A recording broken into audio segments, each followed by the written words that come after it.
Tuesday the 22nd of October 2024. Tuesday morning at 7:59. Something went wrong with the oven thermostat. Instead of being set at the normal 350 degrees, the thermostat was elevated beyond 500. Human error wasn't to blame. The poor oven couldn't control what was happening within its immense belly. It cried for help, but the bakers were on their coffee break. Not yet 8. It was too early for the clerks to have arrived. The oven groaned, sweating profusely. The bakers were oblivious, sipping their Java while joking about their love lives. One baker, named Lisa, had her headphones on. Her cell phone sensed the terrible situation in the kitchen and broke away, leaving white earphones dangling from its owner's ears. Lisa turned to see her phone jumping up and down and banging on the kitchen door. She'd never before noticed that her iPhone 13 had arms and legs. The text message, "Help! The oven is overheated," flashed across its screen, but it was too late. The shop exploded. Instead of an inferno, a garden of earthly buttercream delights replaced the Sweet Dreams bake shop. Surrounding a bedazzled and weary oven were freshly baked cupcakes being iced by yesterday's batch. There was no need for the bakers to return, as the cupcakes had become self-sufficient. Besides, the bakers were opening up a new restaurant down the block. They had emptied their coffee cups and moved on. After frosting the freshly baked cupcakes, yesterday's cupcakes danced a ring around the rosy and played hide-and-seek under the bell-shaped flowers. It looked like a scene painted by Bosch. Even the iPod joined in, singing its own downloaded songs before its owner ran back to grab it. I was on my way to work and cried when I saw my favourite shop gone. I shrugged my shoulders, depressed amongst the revelry. Then a cupcake, topped with the lilac buttercream, sauntered over. It held out 2 black binders, offering them to me. One binder contained all the magic recipes that gave cupcakes life and their heavenly taste. The other, a medical cookbook, contained recipes on how to care for sick cupcakes.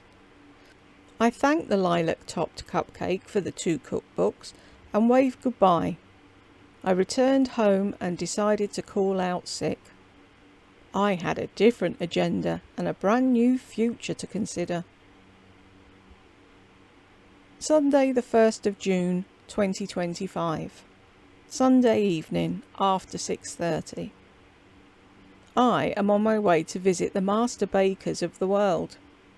I've boarded my private jet and buckled up in my comfortable chair.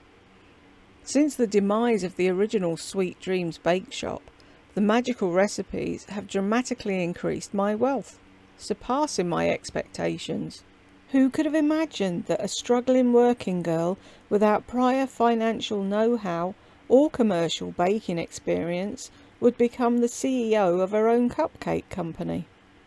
The magical cookbooks contained a history of traditions, garnered over the centuries from wizards, priests and shamans.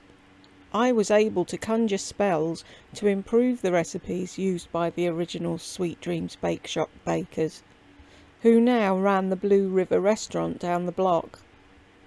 A chocolate fudge cupcake told me that Lisa, one of the old bakers, discovered these cookbooks in a thrift shop in the East Village, but was only interested in quick money. She had no interest in the eclectic writings in the backs of the books. Several scholarly cupcakes, seeing my potential, assisted me in breaking the ancient code on how the Egyptian goddesses kept their supermodel figures. I also learned sacred chants for keeping the cupcakes healthy and fresh. One morning at dawn, a week before the full moon, I secretly performed a diet spell in the shop. Since then, no one has put on a pound from eating my cupcakes. Customers line up outside the door and around the block. I've expanded my shop into the one next door and hired more employees to keep up with the demand. I love the profit and my reflection in the mirror. I've kept my discoveries secured in a vault until now, but now I am ready to share my discovery to promote peace throughout the world. My 13 cupcake kids are with me. I married that rich chocolate treat who used to be Johnny, my human boyfriend. Johnny loved chocolate, so much that he got to be what he always wanted. He morphed into his favourite dessert. After all, you are what you eat.